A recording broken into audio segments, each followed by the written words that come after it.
Monsieur Huette, sur la société Mascript, si vous pouvez nous la présenter un petit peu et nous dire un petit peu quelle est votre approche de la propriété industrielle au sein de votre société.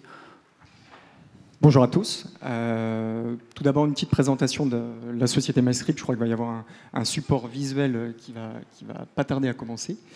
Donc, Mascript est une société nantaise qui a été créée en 1998.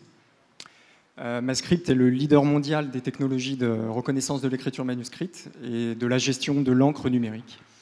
Notre technologie est utilisée aujourd'hui par plus de 250 millions de personnes dans le monde. Mascript, c'est pas loin de 120 employés, des bureaux dans de nombreux pays et un chiffre d'affaires de l'ordre de 12 millions d'euros. Voilà pour une présentation rapide. Très bien. Et donc la place de la propriété industrielle, le brevet, le libre, comment vous positionnez ça au sein de la société? Alors, ça s'est fait vraiment très progressivement. Il faut savoir qu'au démarrage de la société, nous n'avions aucun brevet. Et ce qui a fait la force de Mascript, donc anciennement Vision Objects, c'est d'abord la qualité de notre technologie. Donc c'est ça qui nous a permis de signer les premiers gros contrats et de devenir le leader vraiment dans notre domaine.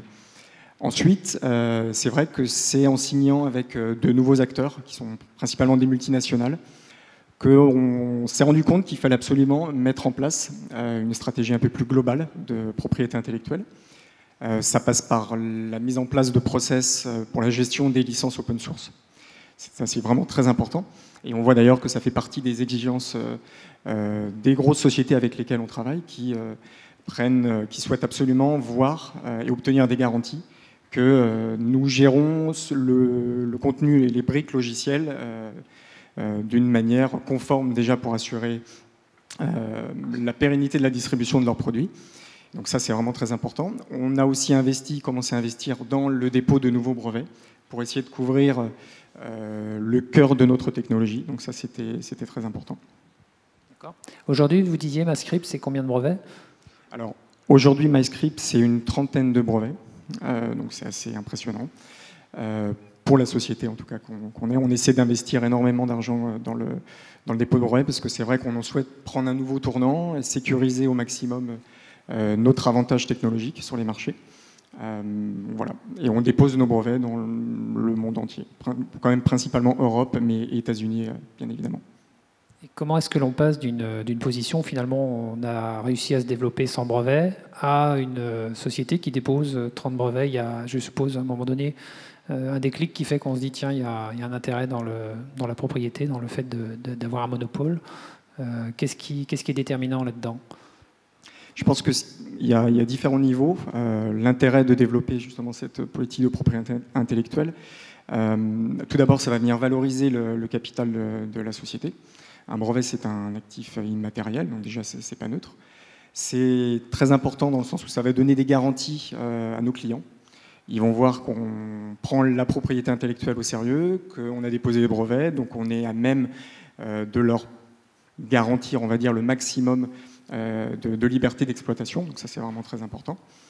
Il y a aussi un autre volet côté assurance. On peut dire que ça a été le déclic pour nous, pour essayer d'avoir une couverture assez large dans le domaine de la propriété intellectuelle.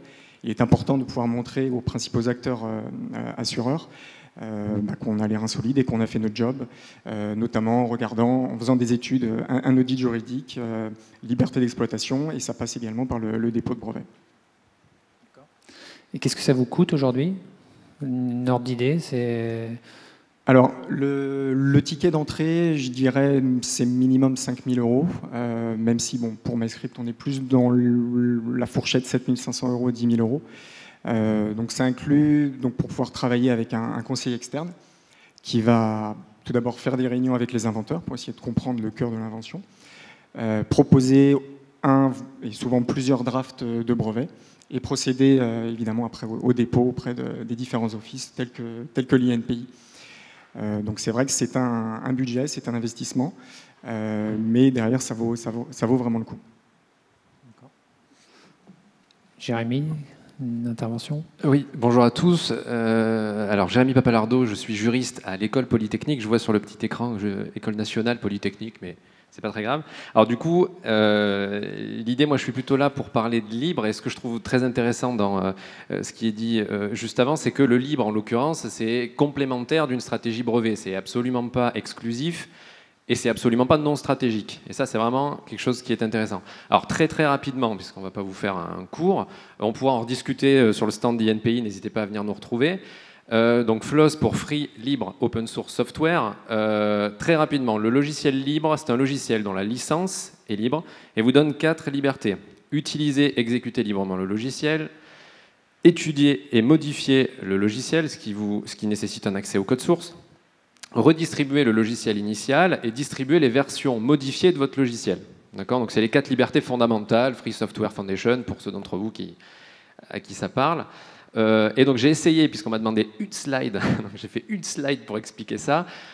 La stratégie du libre, absolument complémentaire du brevet, puisqu'on a des licences libres qui parlent de brevet, elle s'appuie grosso modo sur ces 3 éléments. Donc c'est-à-dire le copyleft. Le copyleft, c'est ce qui fait que vous êtes obligé, quand vous distribuez ou redistribuez le logiciel, donc ce qui se trouve sur votre droite en haut, de le faire sous les mêmes conditions de licence que la licence du logiciel initial. Donc vous récupérez un logiciel, il est libre, vous le modifiez, vous l'étudiez, vous le redistribuez, et quand vous redistribuez, vous devez redistribuer sous les mêmes conditions. C'est juste à gauche pour... C'est à gauche, d'accord. Je ne sais pas exactement. Non, c'est bien à droite, hein. Distribuer, bon, enfin, tout est là. Et donc en gros, vous avez 3 niveaux, le copyleft fort, faible ou inexistant. Le copyleft fort, vous devez redistribuer sous les mêmes conditions de licence quand vous modifiez le logiciel et quand vous combinez. Le copyleft faible, c'est uniquement en combinaison, et le non-copyleft, c'est ni dans l'un ni dans l'autre. Alors je me doute que c'est pas absolument limpide si vous n'avez jamais vu ce que c'était. On pourra en rediscuter ensuite, n'hésitez pas à poser des questions éventuellement. Oui, quand j'ai demandé à Jérémy de faire ça en une slide, il m'a dit je fais ça en 2 jours d'habitude. Absolument. Par rapport à votre pratique au sein de MyScript, comment est-ce que vous abordez cette question-là dans le cadre de vos développements ? Parce que c'est quand même critique sur votre propriété derrière, puisqu'on voit bien que selon la licence que vous pouvez avoir et la brique que vous utilisez, vous pouvez protéger, pas protéger, vous avez des contraintes. Et quelles sont les attentes de vos clients aussi par rapport à ces différentes licences ? Est-ce qu'il y en a ? Absolument. Donc nous, on prend cette partie open source très au sérieux. C'est très important pour nos clients, comme tu le soulignais, qui ne souhaitent pas voir leurs propres produits, leur corps technologie, on va dire, contaminé par une quelconque licence open source. Enrichi. Pas contaminé.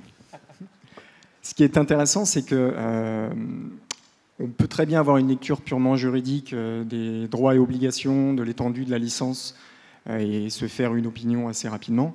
Mais quand on se confronte, donc la réalité du terrain, c'est des discussions avec ces grosses multinationales qui elles-mêmes ont déjà implémenté des procédures de gestion d'open source et qui vont vous dire cette licence-là, je n'en veux pas.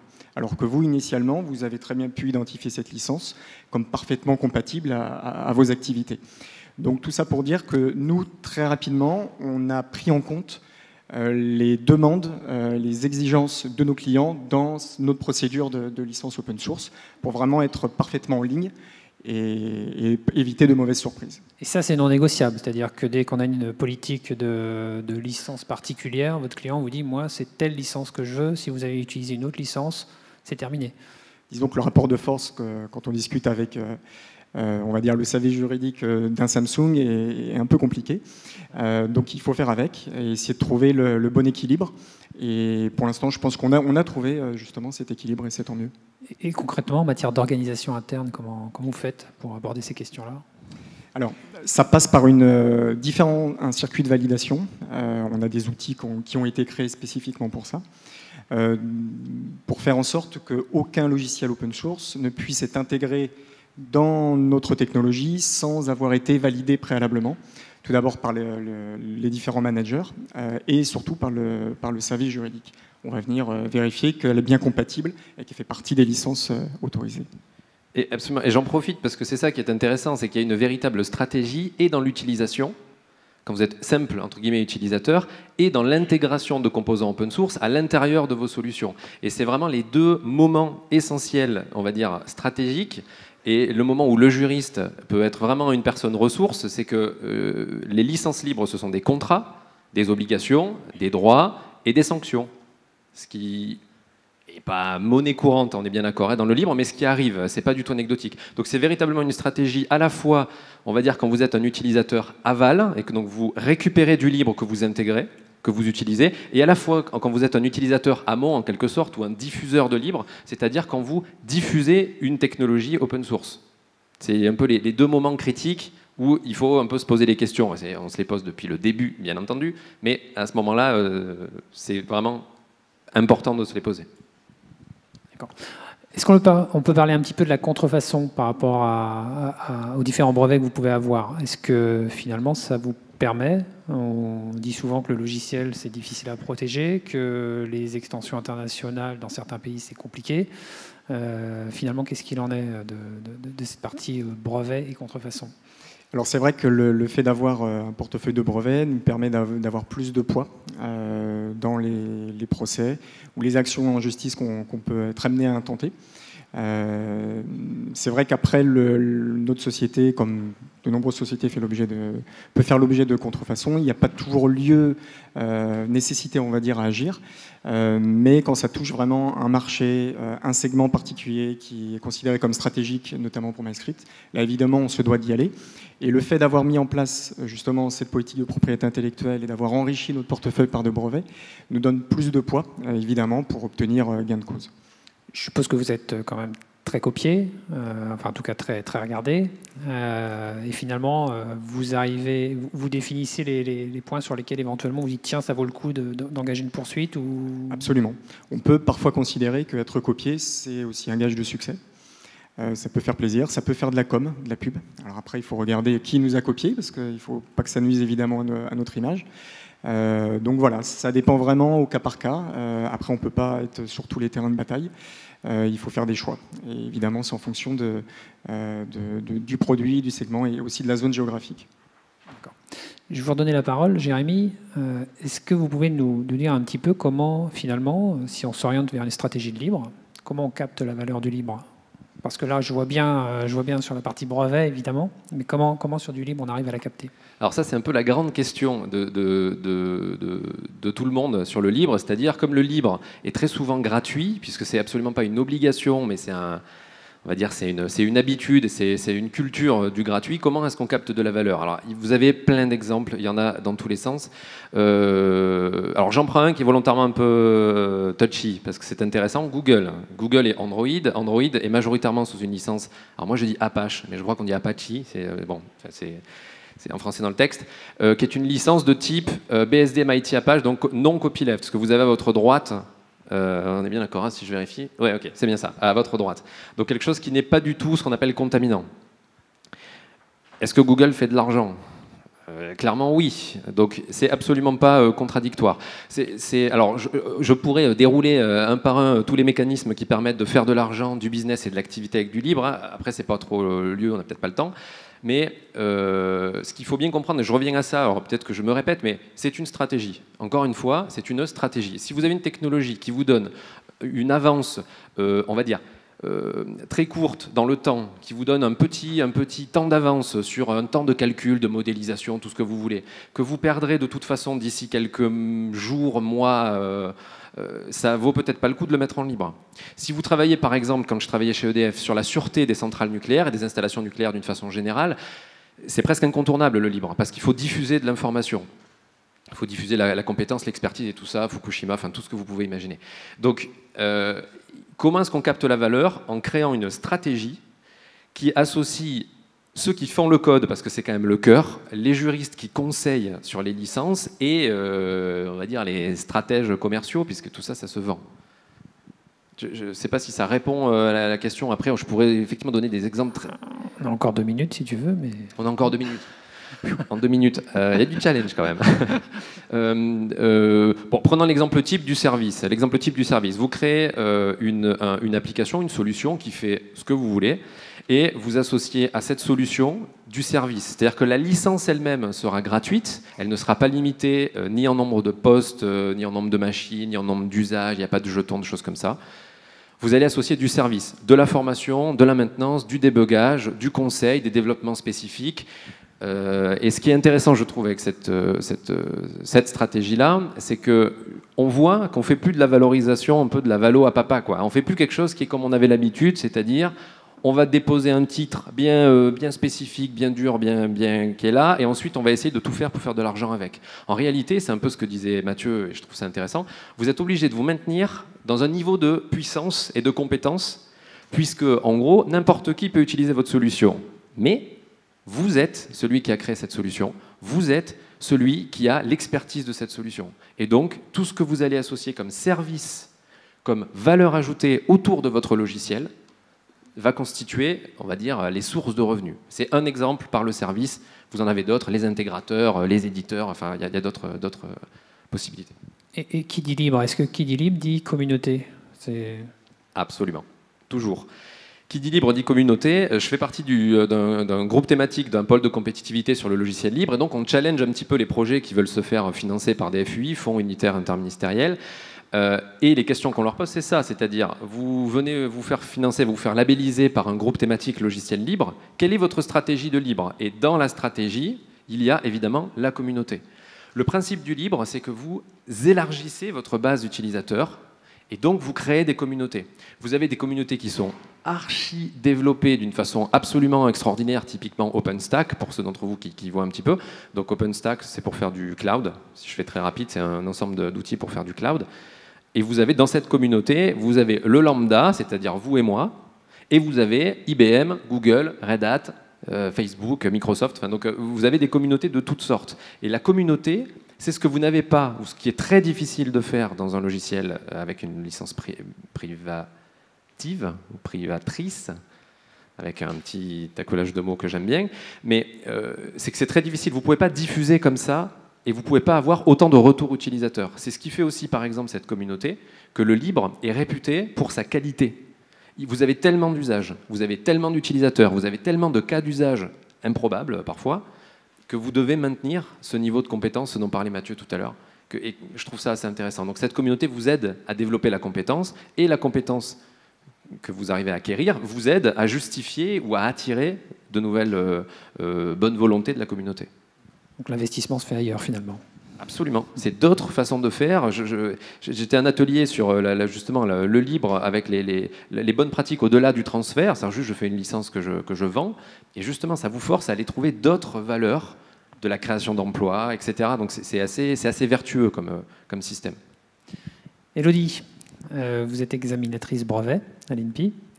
Est-ce que vous pouvez nous parler un petit peu de ce qui est brevetable finalement? Tout à fait. Effectivement, donc... Pour dire ce qui est brevetable, alors tout d'abord dans un cas général et après je présenterai le cas particulier du logiciel. Alors dès lors que vous voulez déposer protéger par le brevet votre création ou un élément particulier, il y a 3 critères qu'il faut respecter avant tout. Tout d'abord, c'est un critère de nouveauté, c'est-à-dire que votre création doit être nouvelle. Qu'est-ce que ça veut dire?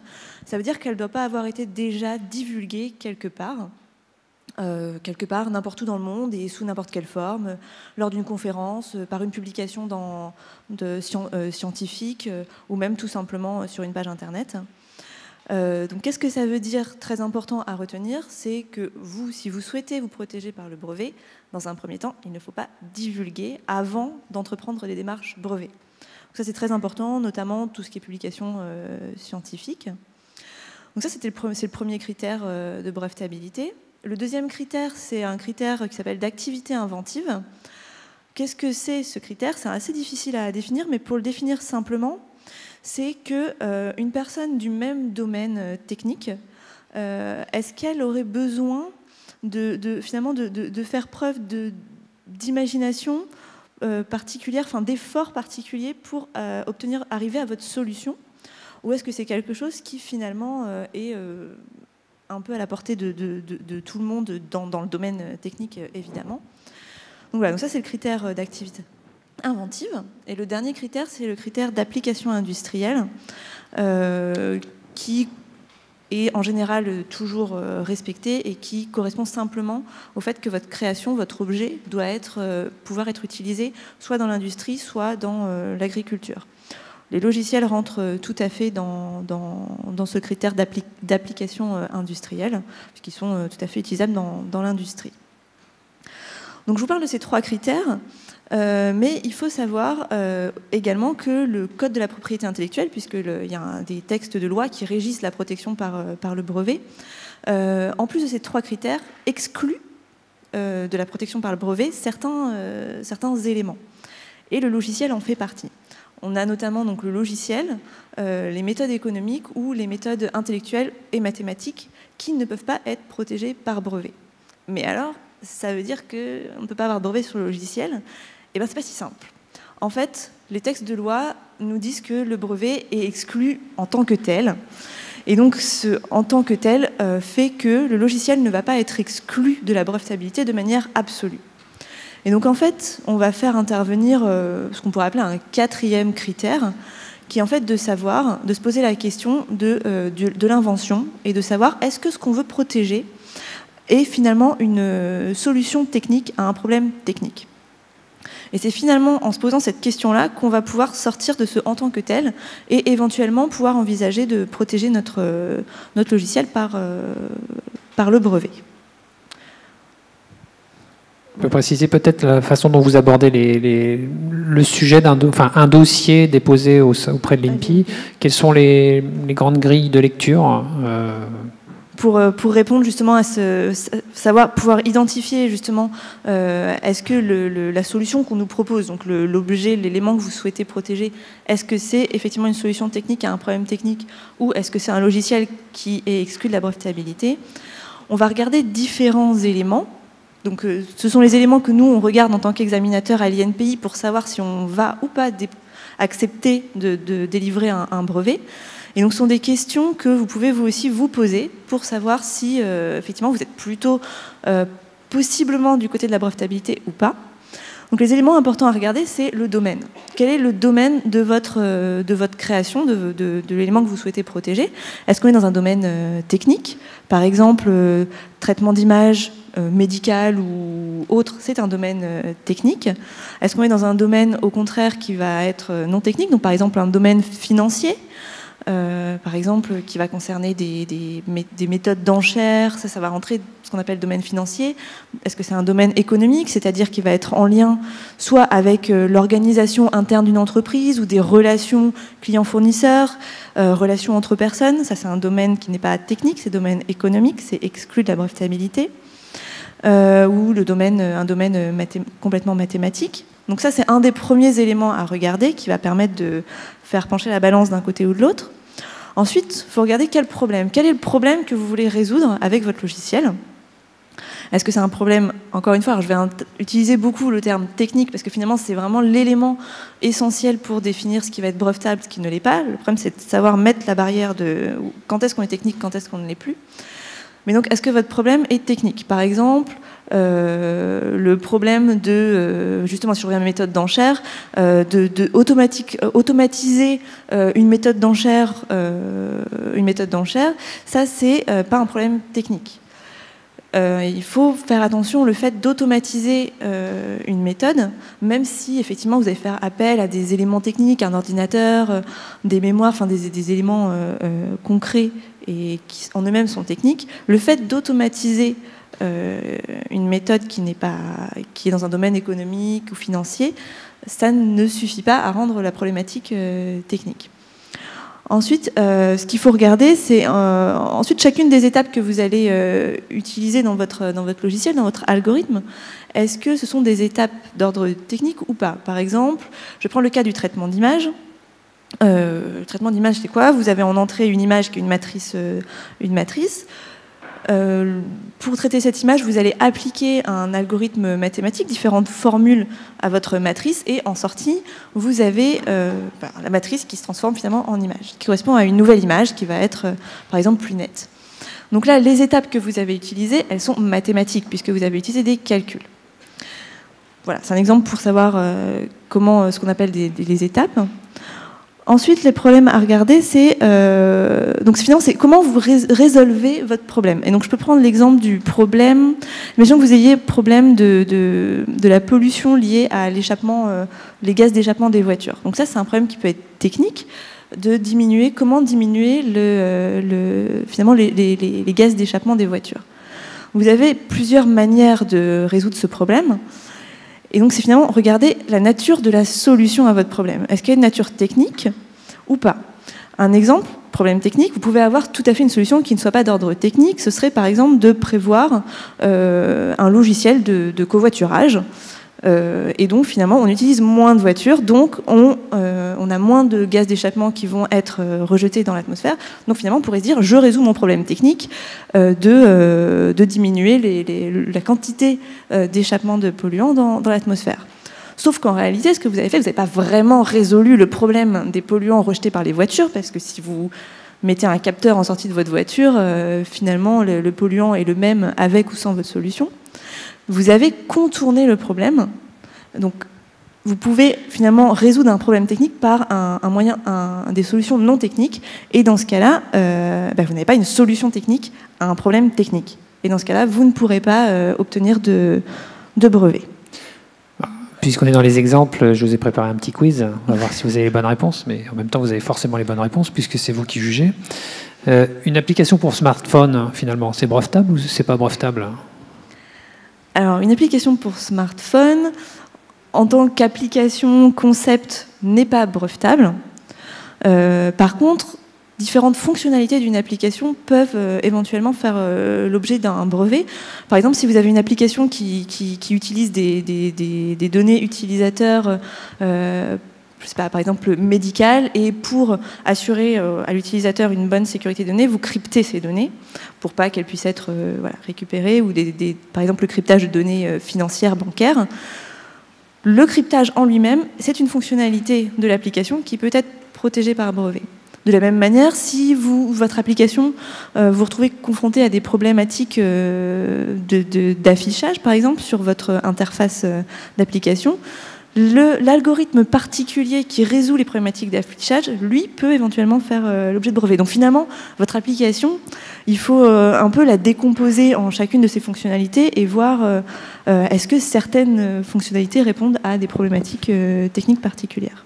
Et du coup, juste un petit ajout, c'est pour ça que de ce que dit Elodie, c'est pour ça que vous retrouvez un peu l'affiliation avec ce que disait Mathieu tout à l'heure. C'est-à-dire qu'en fait, c'est pas du tout alternatif. C'est-à-dire quand on dit que le logiciel n'est pas brevetable en tant que tel, ça ne veut pas dire que des parties du logiciel, dans certaines conditions que vient d'exposer Elodie, ne peuvent pas faire que ça le devienne. Donc c'est vraiment un truc un peu sioux. C'est pour ça que le quiz est intéressant et il est très challengeant pour nous, parce que pour faire des réponses nettes et clair, c'est très complexe parce que ça suppose le contexte, ça dépend de peut-être si on va voir et il y a moyen de peut-être.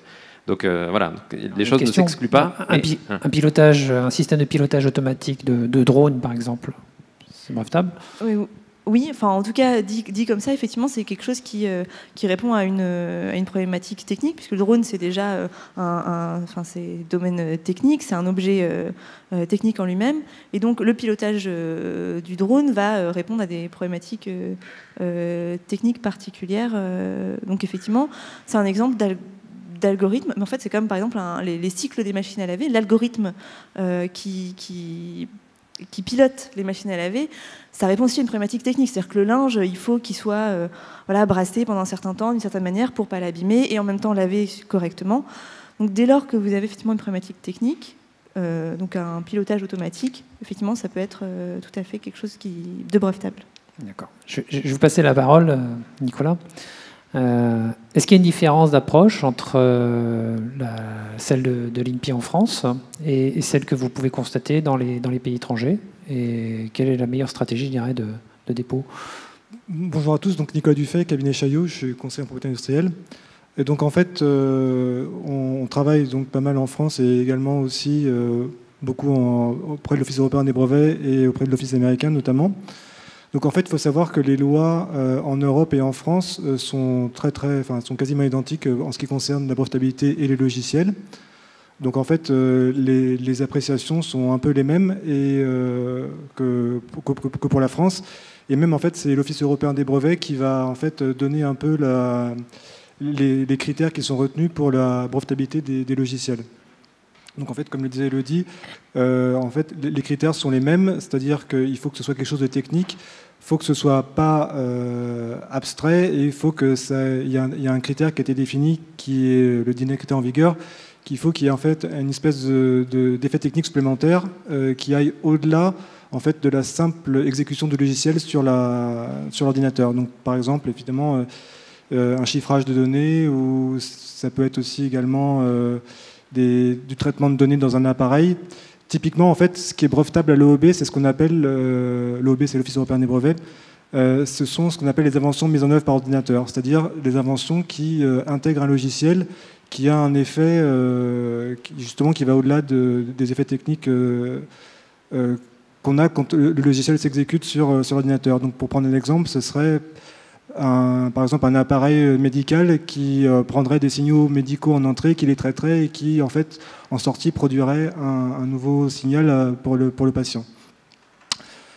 L'Office américain, donc là, ça a beaucoup évolué ces derniers temps. Il y a eu 2 décisions de la Cour suprême en 2008 et en particulier en 2014. Il faut savoir qu'avant, l'Office américain était très très favorable au brevet logiciel, et que donc maintenant, suite à ces 2 décisions, en fait, on s'est beaucoup rapproché de la position européenne. Et en gros, en fait, il faut vraiment une concrétisation en fait, on ne peut pas déposer une idée abstraite en tant que logiciel, il faut vraiment une concrétisation technique. Donc c'est vraiment quelque chose qui est assez proche. Et pour compléter, je dirais juste aussi qu'il y a quelque chose qui est très très similaire entre la France, l'Europe et puis les États-Unis, qui est quasiment vrai dans tous les pays du monde, c'est qu'en fait le logiciel en tant que tel, il est essentiellement protégé par le droit d'auteur. Mais dès qu'il est mis en œuvre de façon concrète pour avoir un effet technique, à ce moment-là, il va être brevetable, sous réserve de validation des autres conditions de brevetabilité, que sont la nouveauté, l'activité inventive et l'application industrielle. Et dernier petit point, parce que peut-être que pour le public, c'est pas très clair, en fait, quand on brevette quelque chose, il y a 2 types de protection qu'on peut demander, en fait. C'est soit pour un produit physique, soit pour ce qu'on appelle une méthode ou un procédé, c'est-à-dire une suite d'étapes. Et concrètement, le logiciel, quand il est breveté, il va être breveté sous la forme d'une protection d'une suite d'étapes. Voilà. Et donc ça, c'est pareil en Europe et aux États-Unis. D'accord. Vous avez prononcé 2 mots là qui ont dû faire tilt dans pas mal d'oreilles. C'est droit d'auteur. Oui. Est-ce que vous pouvez nous parler un petit peu très rapidement, puisque oui. Encore une fois, en 5 minutes, oui. c'est une gageure, de la question de la personne qui développe et des droits qui sont associés en parallèle ou pas. Alors, je vais essayer de faire vite, mais donc pour faire simple, en propriété intellectuelle, il y a deux grands domaines. Il y a la propriété industrielle, où pour avoir un droit, il faut déposer quelque chose, c'est-à-dire il faut un acte volontaire du déposant. Donc ça, c'est typiquement en France, c'est l'INPI, donc c'est pour les brevets, les marques, les dessins et modèles. Et sinon, en fait, il y a la propriété littéraire artistique, plus connue sous le terme droit d'auteur de manière générale, où là, en fait, il n'y a pas besoin de déposer quelque chose, il y a juste besoin de créer. Et là, le droit, il appartient à celui qui crée. Donc, il suffit de créer pour être titulaire d'un droit. Donc, l'idée du logiciel ne suffit pas. Il faut vraiment, comme quand on écrit un livre, en fait, par exemple, l'idée des 3 mousquetaires, ça ne va pas être protégé par droit d'auteur, parce que moi, je pourrais écrire la même histoire avec un autre livre, j'aurais un droit d'auteur dessus et je ne serais pas forcément contrefacteur des 3 mousquetaires d'Alexandre Dumas. Par contre, je ne pourrais pas intégralement reprendre le texte d'Alexandre Dumas. Donc c'est vraiment aussi dans l'écriture, dans la trame du logiciel qu'il va y avoir un droit d'auteur. Et c'est donc forcément celui qui crée cette trame qui est titulaire du droit. Alors, un petit ajout, c'est-à-dire que le Code de l'API, le premier article, dit du simple fait de la création. Donc l'auteur jouit sur cette œuvre d'un droit exclusif. Du simple fait de la création. C'est-à-dire qu'en matière de droit d'auteur, le simple fait de créer génère un droit. Ce que j'ai remarqué en discutant, c'est que souvent, la question qu'on pose, c'est d'accord, mais et alors? Qu'est-ce que ça veut dire que ça génère un droit? Ça veut dire que vous êtes en droit d'attaquer en contrefaçon quelqu'un qui contrefait votre logiciel à partir du moment où vous l'avez créé. Contrairement au cas du brevet, où il y a la règle qu'on appelle du first to file et pas du first to invent, c'est-à-dire que vous ne pouvez attaquer quelqu'un en contrefaçon s'il contrefait votre brevet, qu'après que vous ayez obtenu le droit de le faire auprès d'un organisme national, donc l'INPI par exemple. Donc vraiment, le droit d'auteur, quand on dit est-ce que c'est protégé, est-ce que ça l'est pas, la vraie information, c'est qu'est-ce que ça vous donne comme droit. Et en matière de droit d'auteur pour le logiciel, dès que c'est créé, c'est protégé. Et dernière, juste une petite... il y a après une foultitude de petites règles qui viennent s'appliquer. Si vous êtes un salarié ou un agent public, en fait, c'est pas vous qui êtes propriétaire du droit, c'est votre employeur. Si vous êtes un stagiaire, c'est pas du tout l'endroit où vous faites votre stage, c'est le stagiaire lui-même. Enfin, il y a plein de petites subtilités, certaines qui sont très contre-intuitives, d'autres qui le sont moins.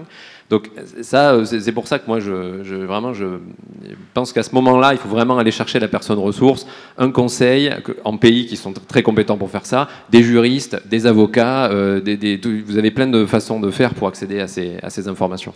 Au sein de MyScript, comment vous faites pour ces questions? Parce que les droits d'auteur, ça se pose forcément. Vous estimez que de toute façon, le statut juridique du logiciel, le statut particulier du logiciel, finalement, vous protège, mais... Comment vous faites vis-à-vis des stagiaires notamment peut-être ou de la sous-traitance peut-être?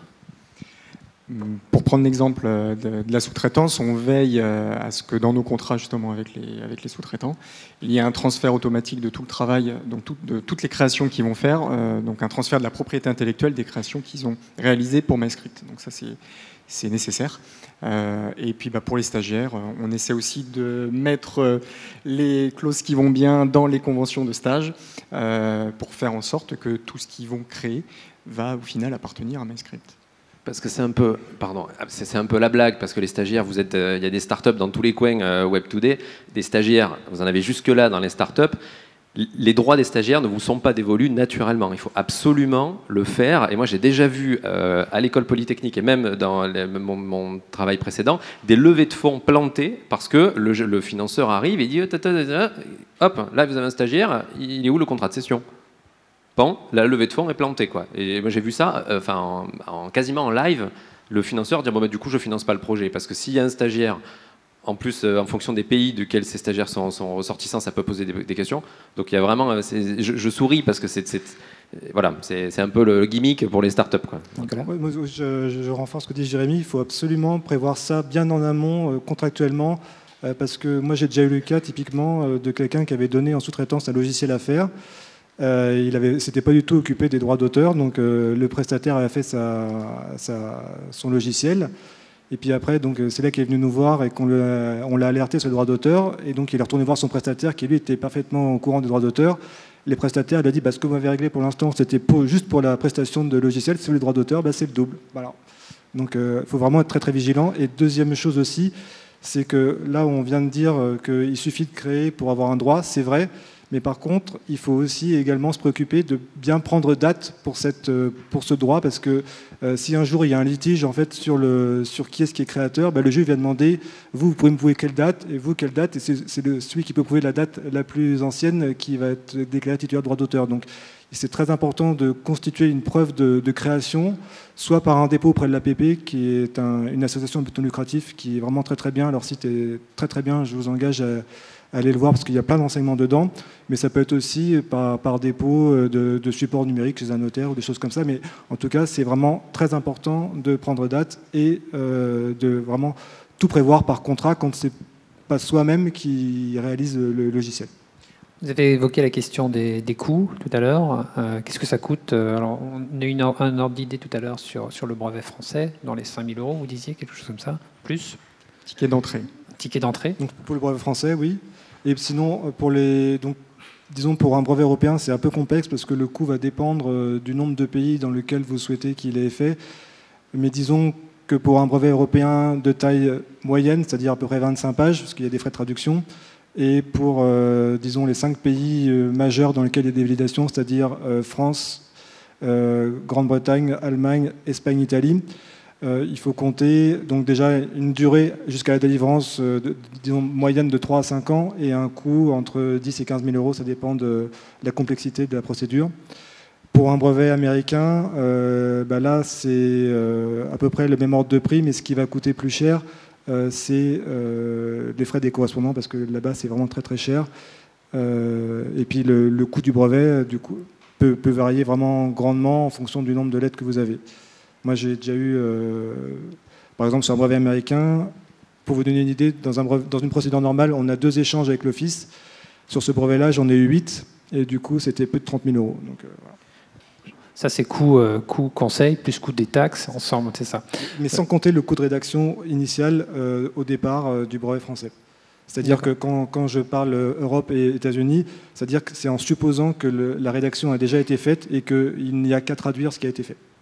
Et vous-même, au sein de la société MyScript, même si vous avez déjà déposé une trentaine de brevets, vous continuez à faire appel à un conseil pour la mise en forme juridique du brevet, ou aujourd'hui vous êtes autosuffisant? Alors, on a créé un poste d'ingénieur brevet chez MyScript, donc qui nous a rejoint il y a plus d'1 an maintenant. Donc, ce qui permet en fait, selon la nature du brevet, d'avoir 2 ressources, une en interne, ce qui est très intéressante, notamment en termes de communication avec les équipes d'ingénieurs. Cette personne-là aussi est en charge de la rédaction de certains brevets. Mais on continue évidemment à faire appel non pas à 1, mais à 2 cabinets externes. En France et aux États-Unis pour pouvoir accélérer le maximum notre croissance sur les brevets. Je le souligne parce que c'est très important. Ça reste quand même aussi un intermédiaire entre un document technique et juridique, et se lancer dans la rédaction du brevet de surcroît sur un sujet aussi sensible que le logiciel, c'est quand même très compliqué, d'autant que derrière, il faut suivre les procédures et éventuellement répondre aux notifications des organismes. C'est un petit peu dangereux. Donc je préfère quand même effectivement souligner malgré tout que le coût n'est pas négligeable dans les 5 000 € sur un dépôt français, c'est clair, avec une partie des taxes qui reste très faible dans ce montant, mais néanmoins relativement indispensable. Et du coup, on peut aussi se poser la question pour des déposants français. Par exemple, on pourrait se dire, tiens, je ferais mieux de déposer directement aux États-Unis. Et en termes de coût, c'est pas forcément avantageux, puisque pour prendre l'exemple de cette société MyScript, le fait de déposer d'abord en France, déjà, c'est une obligation légale pour des raisons de défense nationale pour les sociétés françaises. Donc déjà, vous n'avez pas trop le choix. Et ensuite, du coup, quand on dépose par l'INPI, on a des conditions très très avantageuses en termes financiers par rapport à un dépôt de brevet européen ou une demande de brevet américaine, pour avoir un premier avis sur la brevetabilité. Ce qui fait qu'en gros, si l'avis n'est pas bon, du coup, on arrête et on minimise les frais. Tandis que si vous déposez un brevet américain en premier, le coût pour avoir une première opinion va être beaucoup plus fort, et en plus, vous n'aurez pas forcément le brevet français. Jérémy, tu as 1 minute. Oui, mais rien du tout. C'est juste pour dire que pour l'APP, donc le dépôt des programmes, grosso modo, vous êtes à 250 € d'adhésion annuelle, et ensuite, je crois qu'on est à quelque chose comme 90 € de dépôt par logiciel. C'est 700 € la première année, et après c'est 450 € pour se rabonner. Alors ça doit dépendre de qui vous êtes. C'est-à-dire, si vous êtes une grosse entreprise, une structure publique, une PME, une start-up, vous ne devez pas avoir les mêmes prix. Voilà, c'est juste pour alimenter, pour mettre un petit peu de... Voilà, et en moyenne, à l'école polytechnique, nos brevets, puisqu'on les dépose la plupart du temps en copropriété avec des organismes nationaux type CNRS et des entreprises type Thales, Safran, Necmat, ce que vous voulez, on est à 50 000 €. Parce que c'est déposé worldwide, parce qu'on a affaire à d'énormes entreprises qui ont des filiales dans tous les coins. Donc ça peut aussi vous intéresser si vous co-déposez dans le cadre de projets, des FUI, des choses comme ça, enfin, si vous avez des projets collaboratifs qui vous amènent à avoir des contrats de partenariat avec de grosses entreprises, c'est aussi une notion dont il faut tenir compte. J'arrête. Très bien. Le sujet est très vaste, on pourrait y passer toute la journée. Vous voyez, il y a un tas de questions qui tournent autour des différentes licences, des différentes formes de brevets, des droits d'auteur, des bases de données, on n'a même pas abordé la question. Donc malheureusement, on va s'arrêter là. Je vous propose juste de passer mon petit slide de clôture. Important, si vous souhaitez poser des questions aux intervenants de la table ronde, ils seront sur notre stand ce soir, juste après la table ronde. Si vous voulez aller plus loin, vous avez une étude qui est téléchargeable sur le site de l'INPI sur le numérique et la propriété industrielle. Passionnante, mais un petit peu ardue, il faut quand même rentrer. Mais néanmoins intéressante. Demain à 11h, vous avez une intervention de Fabrice Vier sur la relation entre les marques et les noms de domaine. C'est forcément quelque chose qui vous concerne. Il y a énormément de problématiques qui tournent autour de ces sujets-là. Je vois que vous hoochez de la tête. Je pense que vous avez dû y être confronté. Et puis, vous rappelez aussi que l'INPI est là pour vous accompagner dans le cadre de votre stratégie de développement et de propriété industrielle, soit à l'occasion de visites que l'on peut faire chez vous, de pré-diagnostic dans votre entreprise, qui est un dispositif gratuit que l'on peut réaliser, qui vous permet de cerner un petit peu les grands enjeux et les grandes problématiques auxquelles vous devez être confrontés, et de vous accompagner derrière par des petits dispositifs de financement, de prestations de conseil, d'avocats, pour vous aider à mettre en œuvre les préconisations que nous proposons. Je termine sur un dispositif qui s'appelle Masterclass, qui va démarrer en octobre à Nantes, qui n'est pas réservé uniquement pour les grosses entreprises. Si vous avez vraiment envie de vous pencher sur la question, c'est notamment 4 demi-journées de coaching par des avocats ou des spécialistes dans votre entreprise pour vous aider à vous accompagner, dans cette démarche. Voilà, je vais vous laisser le micro pour l'intervenant suivant. Et je vous remercie, à tous les intervenants et Merci. Et à la salle de son écoute.